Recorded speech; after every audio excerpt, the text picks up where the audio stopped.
Hell yeah.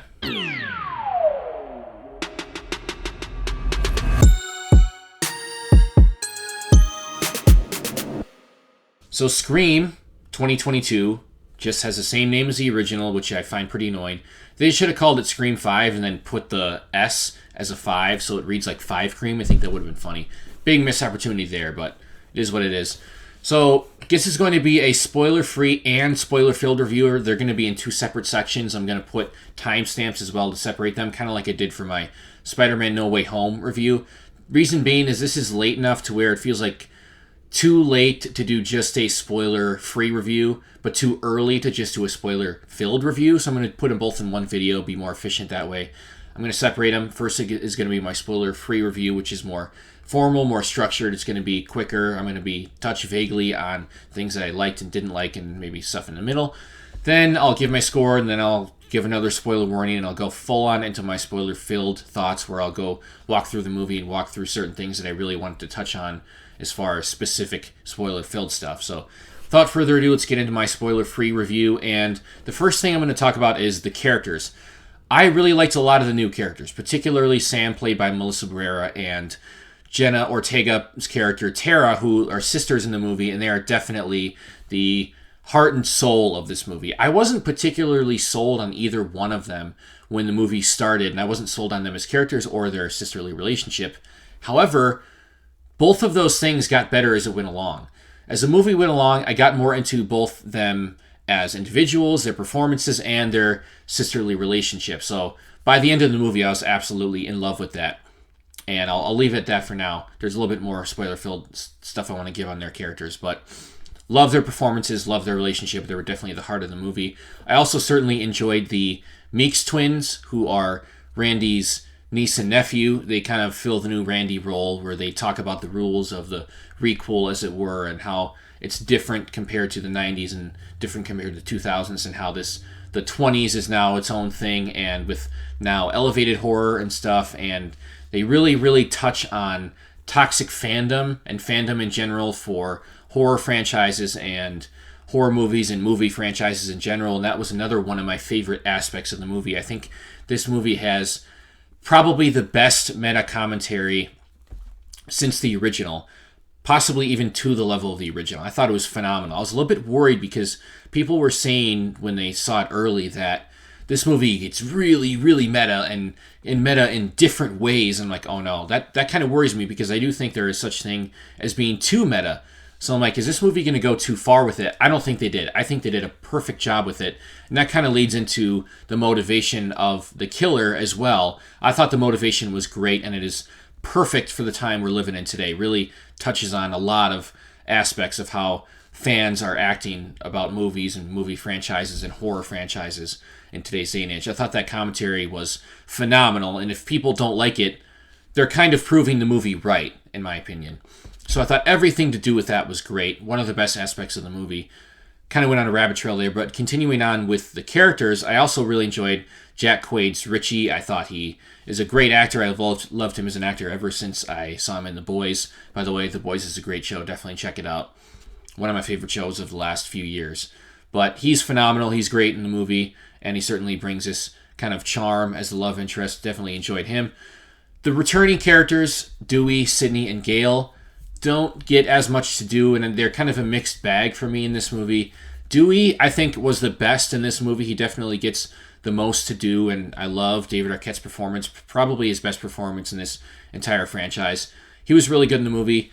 Sidney and Gale, on the other hand, I thought their performances were good, and they had some cool stuff, cool moments in the end, but overall, it kind of just felt like they were just thrown in there and didn't have a ton to do, which is surprising to say for these legacy characters. I enjoyed their presence. It just didn't feel super necessary in the story, and I'll talk about that more in my spoiler-filled thoughts. This movie also really, really ramps up on the gore compared to, especially the first three. Scream 4 ramped up the gore a little bit, but this one definitely has the most gore of all the Scream movies. The kills are brutal, but they're not necessarily... Again, Scream has never been about the inventiveness and the creativity of the kills. This movie sticks to that. The kills are still relatively straightforward. They don't do anything crazy or really unique with them. But they're definitely more brutal and gory and bloody than most of the other kills throughout the entire Scream franchise. So I enjoyed that they took that aspect up a notch, and I think it was probably necessary for a movie of this time. And going along with that, the movie is very intense from start to finish. It definitely has some of the most intense scenes throughout the entire Scream franchise, and I definitely appreciated that. Had my heart beating fast, had me on the edge of my seat throughout a large majority of the runtime. And on top of that, the movie has stakes, and I felt like that was something that was necessary, and I talked about that in my Scream 4 review. It felt like the stakes were a little bit lacking in that one. As much as I really like Scream 4, the stakes are definitely here for this movie. And I won't get into anything else until my spoiler-filled review, but you definitely feel like anyone can die in this movie. They make that very apparent at certain points in the movie. You're like, oh wow, okay, this is serious. Like, they're not messing around in this one, and they definitely make you feel like anything can happen. The new characters could die. The legacy characters could die. The stakes are there. Everything has weight to it, and I love that part of this movie. It was very, very necessary for this movie to have that, so I really, really appreciated that. The movie is also very predictable. Now, while I did say that I liked the motivation of the killer, I thought that the killer reveal was very, very easy to figure out. I saw it coming from a mile away, and I'm not the only one that says that. I'm hearing this from a lot of people. A lot of the other Scream movies, most of them, I'd say all of them, did a very good job of keeping us on our toes and making us wonder who the killer is. This one, I think the killer or killers were easiest to figure out at a certain point in the movie, because at some point I thought it was this person, and then something happens, and then it kind of made me look back on a particular scene or scenes and made me think, oh no, I actually think it's so-and-so. I ended up being right. I didn't catch it nearly as early as a lot of people did, but I certainly saw it coming from about half an hour into the movie. So I don't love that. There's also certain other scenes, the way things play out and the way certain things happen to certain characters, that was pretty predictable as well. So a lot of the other Scream movies are not very predictable, and they really keep you on your toes. This one, I think, was the most predictable so far, so that was an aspect that was unfortunate and didn't keep me from really enjoying the movie, but definitely something I wanted to point out, especially in the case of how easy I thought it was to predict the killer. And the last thing that I'll talk about, and this is a negative I have with the movie, is that they really stretch your suspension of disbelief at certain points. And it's difficult to talk about this without getting spoilers, so I'll be as vague as possible. But it's not something that I necessarily noticed while I was watching the movie. But after I've seen the whole thing and certain things have revealed themselves, I go back and think about certain scenes, and I'm like, that doesn't really make sense. If that went too far, that's very difficult to buy that these things played out the way they did and this person was able to do all this. Again, it's very hard to talk about this. I know it sounds super vague, but I'll talk about that more in my spoiler-filled thoughts. But I just thought they stretched suspension of disbelief a little bit too far a few times for my liking, and I found it difficult to buy certain things played out the way that they did. And then on top of that, there's a scene in the hospital where there's like one cop in the entire building. And to be fair, a lot of the cops were drawn out because they had to go to this other thing, but there is no way in hell that would ever happen. The whole deserted hospital thing is totally ridiculous, and they've done it in multiple movies. That would never be the case. There would be a lot more people there. That didn't make any sense, and I saw that scene like, oh, that would never happen. So that, along with a couple other issues I had with suspension of disbelief, brought the movie down a little bit, but it is still a movie that I very much enjoy, and I think Scream 2022 is a very, very solid entry in the Scream franchise. It is very worthy of being a Scream movie, and it is certainly not as good as the first one, but it's definitely not my least favorite either. You'll see exactly where it places in my ranking, but let's say this is definitely a very good Scream movie, and I enjoyed a lot of it, even though it's certainly not perfect and I had some issues with it. So I'm going to give Scream 2022 a 7 out of 10. So with that out of the way, it is now time for me to get into my spoiler-filled thoughts, and like I normally do for my spoiler-filled reviews, it'll be a little bit more laid back, a little bit more casual, not as much editing, so if I fuck up, you're probably going to see it unless it's really bad, and I'm going to get into specific details about things that I want to talk about in the movie. And the first thing that I really wanted to talk about is Sam and Tara, and I'll start with the opening scene, which is Tara, which is what makes this movie so interesting, is that she is the target of the opening scene, but she doesn't die. She gets stabbed a lot and slashed a lot and gets put in the hospital, and which was a very confusing thing at first. I'm like, how the hell did Ghostface not kill her? And then I look back on it, it's like, oh, this whole idea was to get her in the hospital to get Sam back into town. So that makes sense. And when I said that I didn't love either one of them at first, I actually thought that Jenna Ortega overacted a little bit in the opening scene. A lot of people disagree and they thought she was great, and I thought the only opening scene overall was phenomenal. But I did think she was overdoing it a little bit. However, after the opening scene, once she was in the hospital and then everything that transpired after that, I thought she was really good. And now to touch on the other half of the sisterly relationship, and that's Sam, who played by Melissa Barrera, who was awesome. And you guys know, if you've watched my other videos, how big of a crush I have on her. So it was great seeing her in this movie, and hopefully future movies if they continue on. And there's a very interesting aspect of her character, which is that she is Billy Loomis's daughter, which it came out of nowhere. I had no idea that was the case. They didn't hint at that at all from the trailers, and you even get a de-aged Skeet Ulrich who is kind of haunting her, and she keeps seeing visions of him. And as far as the actual way he looked, it was a little bit weird, a little bit uncanny. Didn't quite look right, but I didn't mind it. I thought the idea of that was cool, and the visions were cool, and what it ends up leading to later in the movie. And we actually see seeing him in a vision before we find out that he's her dad. So we see this and we're like, what the hell is going on here? Is that Billy Loomis? Whoa. And that was surprising. Then we get the whole thing where she tells Tara about why she abandoned them because she was scared that she turned out like him. That's great stuff. They certainly put a lot on her shoulders early in the movie, and that's why I wasn't quite buying her yet. They gave her a lot of dialogue and a lot of tough scenes to deliver early on, and I don't know if they quite landed, at least on first watch. But as the movie went along, like I said in my spoiler-free review, I started loving both of their characters, both individually and as sisters. So that got better and better as the movie went along, and by the end of it, they both survive, and they're in the ambulance together holding hands, which I loved, and I can't wait to see where they go with these two characters next. Continuing with that, so Sam is Billy Loomis's daughter, and later in the movie, she ends up killing one of the killers, who is her boyfriend. Jack Quaid's character, Richie, ends up killing him in a very brutal and in a way that is not very heroic. She stabs him a bunch of times and slits his throat, brings out her inner Billy Loomis, and she sees a vision of him who leads her to the knife. So I thought that was cool, and I'm a little bit worried about where they're going to go with her character from that. So here's what I'll say. A lot of people are wanting her to become a full-on crazy serial killer villain now, just like Billy. I would hate that, and I do not want them to do that whatsoever.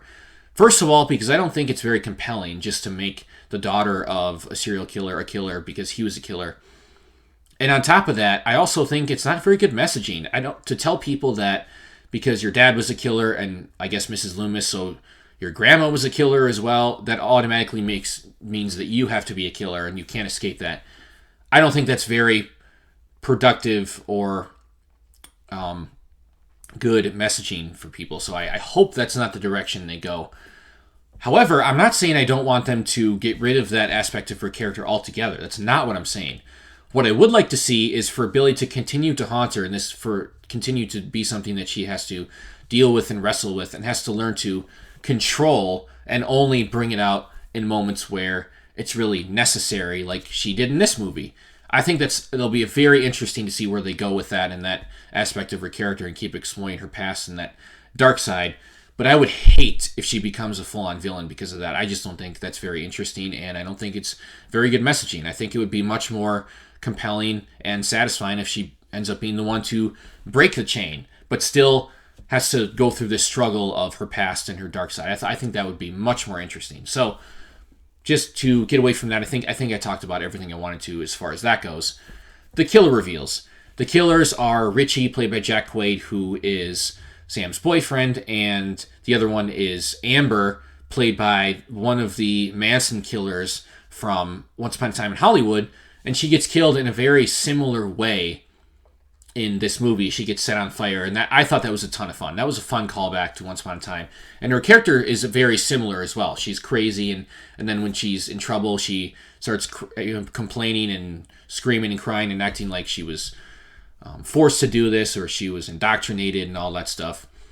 And then I thought certainly her performance was good, although we hardly even got any of the character before we get the reveal that she's the killer. So I thought her character was fairly underwhelming overall.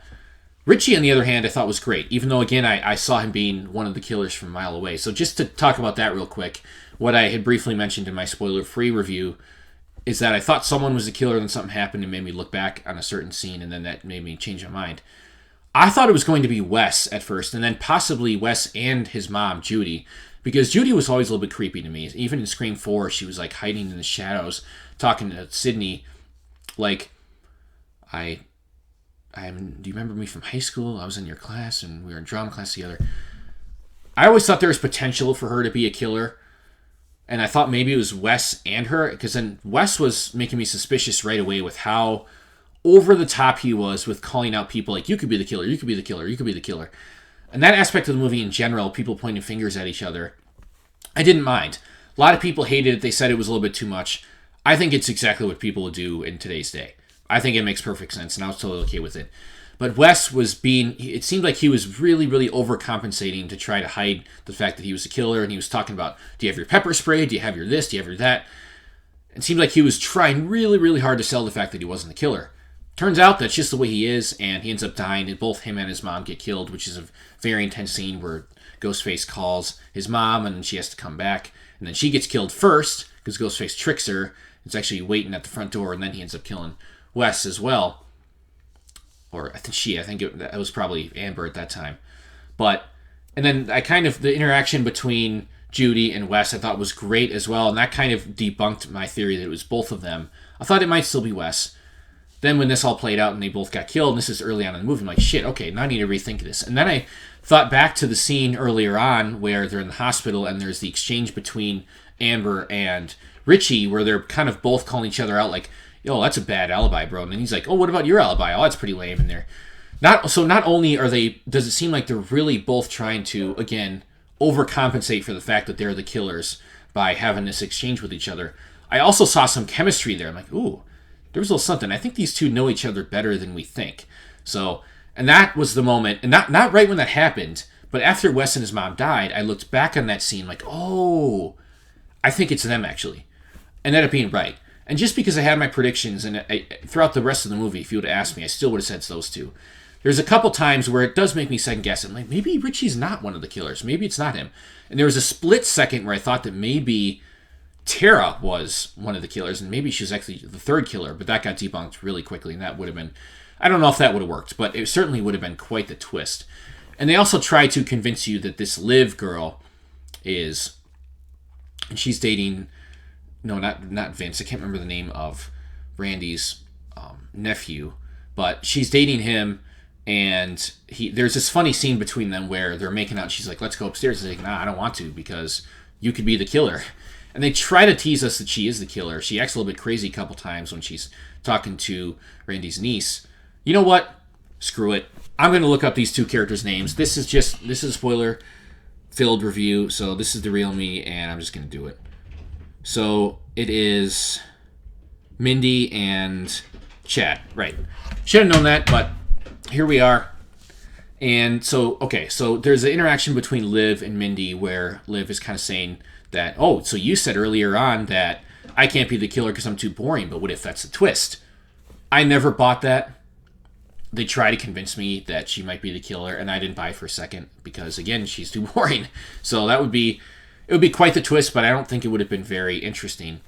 And then Chad, like I said, both Chad and Mindy end up surviving, so they become the new survivors, the new unkillable people, in place of Dewey. So to get into that, Dewey dies in this movie, and that is absolutely heartbreaking. I saw it coming.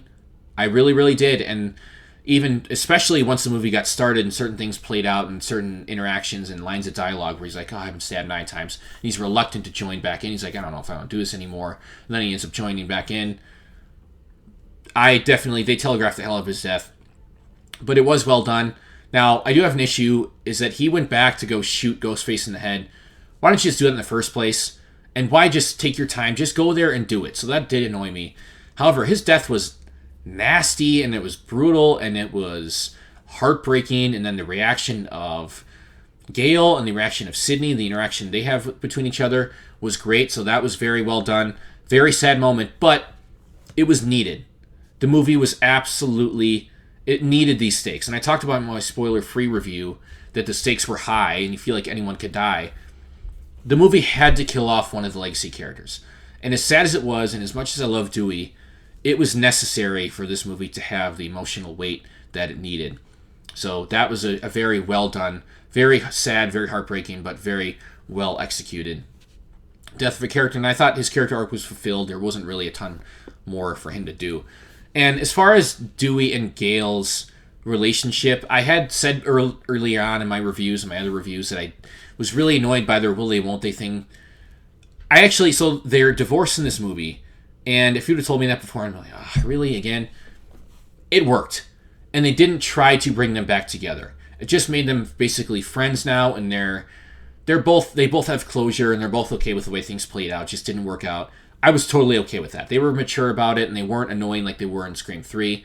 So that didn't bother me at all. I thought they did that very well. Sidney and Gale, overall, I touched on in my spoiler-free review, they didn't have a ton to do. They didn't really show up until the third act. And while I did enjoy their presence there at Stu's house, which, by the way, Hibbers' parents bought Stu's house, so we get the third act at Stu's house just like we did in the first movie. That was a fun callback. But they didn't really feel necessary to the story because now Sam is at the center of it. And Sidney is kind of... I guess it was cool to see her pass the torch. There's a nice little interaction between her and Sam at the end of the movie where Sam's like, am I going to be okay? And Sidney's like, eventually. It seems like a passing the torch type thing. I don't know if we'll ever see Sidney or Gale again, at least to this extent where they're actually in the fight. I'm sure we'll see them in some way or another throughout the rest of the movies. But this is probably the end of them being main characters. And the reason Sidney came back, I understand it. It's because Dewey died and she wanted to comfort Gale and she wanted to kill Ghostface because she has kids now. By the way, she has kids with... They alluded to it being Mark Kincaid from Scream 3, so that's pretty cool. I thought they had pretty good chemistry. And it would have been nice to see him show up, but maybe we'll see him in a future movie or something. I wonder if he's still a cop. I'm not really sure. But the performances were good. Neve Campbell is great as ever. Courtney Cox was great as well.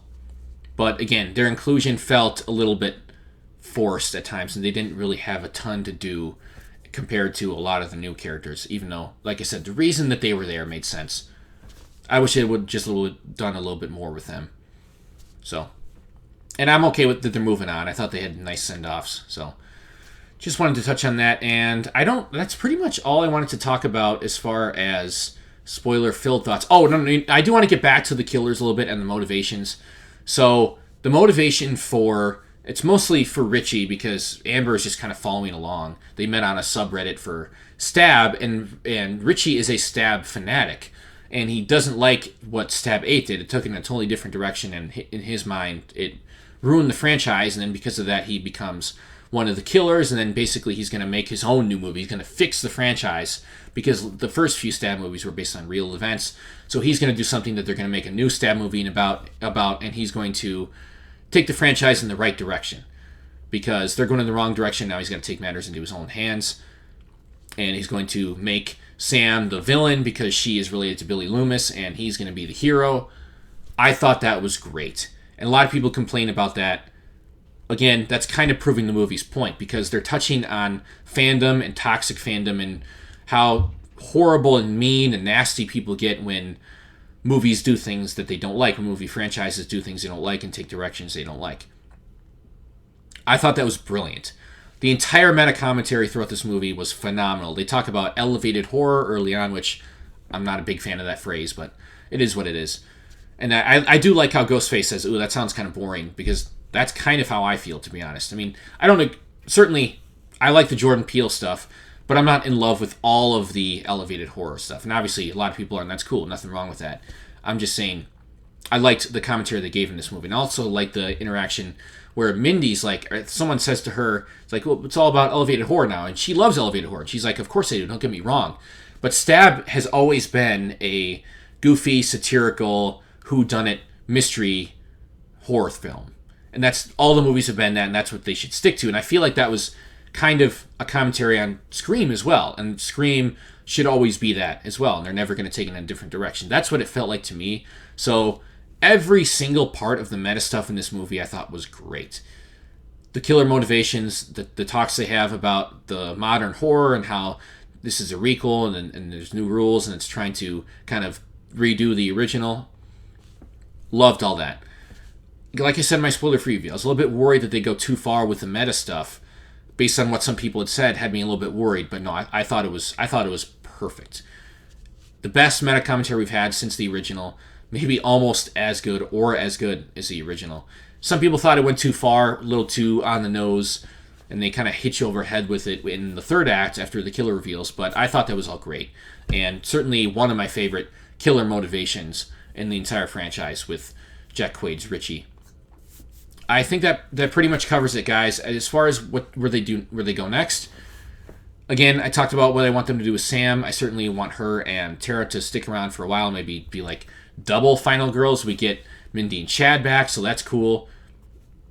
Everyone else is pretty much dead aside from Sydney and Gale, which, I don't think they're going to have very big parts. So it's going to be very interesting to see where they take the franchise next, and if they do a sequel, which I really, really hope they do, and I hope they don't.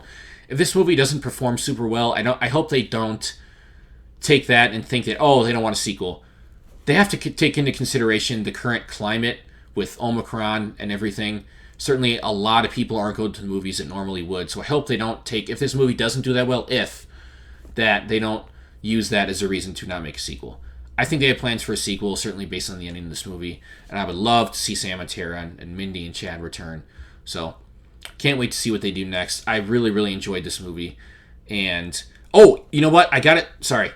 It's hard because I've been doing this all, off the cuff. I do want to touch on the suspension of disbelief stuff that I mentioned. And what I meant was specifically, so I talked about the hospital scene. This is when Tara's in the hospital and all the cops were at Judy and Wes's house because they just got killed. And then Sam's like, is anyone at the hospital with my sister? And the guy's like, oh, I don't know. Come on. And there's like one cop there and he's dead. It's like, seriously, one cop in the hospital? Like, that doesn't make any sense. That was very, very too far for me. And then continuing on, that was actually during the hospital scene as well. We get the part where Ghostface kills Dewey, and it turns out that was Amber. You figure out that's Amber, who was a very petite, small, skinny girl, and now you look back in that scene, it's like, this Ghostface was, first of all, taller than Dewey, and did all these things and was able to overpower Dewey and kill him. That's what I was talking about when it seems like a bit of a stretch to me, and you really have to suspend your disbelief there. Now, certainly, to a point, I understand why they do it, and that it would look weird if Ghostface was the actual size of the killer, but that's also the way it should be, because that's continuity. That makes sense. And now since they show a taller person, it's like you're trying to trick us. So that part of it I didn't love. I talked about the killer reveal. It was pretty predictable. The movie overall. Saw Dewey's death coming, but it was very well done. But certainly some very intense scenes, and I thought they did jump scares in this very well, very efficiently as well. And I'm not a fan of jump scares for the most part. I think they're annoying. But the way they did them in this movie, I thought was pretty effective. And they kind of trick you a couple times, but they lead to something. They have a point to them. That's why I enjoyed them. I thought that they were done very well. The directing and the cinematography overall, very well done. Certainly a movie that I enjoy. I think I won't tell you where it's going to be in my Scream ranking, but I'm going to drop that pretty soon. So not going to be first, not going to be last. Shouldn't be that difficult to figure out where it will be, especially after my score. So there you have it, guys. Have you seen the new Scream movie? And if so, what do you think? Drop a comment below. If you're going to drop spoilers in the comments, since this is a combined spoiler-free and spoiler review, put a spoiler tag and then a bunch of space so people don't automatically see spoilers, please. But you can do that as long as you put that there. So just pointing that out. And aside from that, guys, if you enjoyed this video, hit the like button. Subscribe if you like my content in general. Hit the notification bell to get notified when I post a video. And I got my Scream ranking coming. I might also do a Ghostface killer ranking for all the Ghostfaces in all the movies. I think that would be fun. So stay tuned for that, and I'll see you guys soon.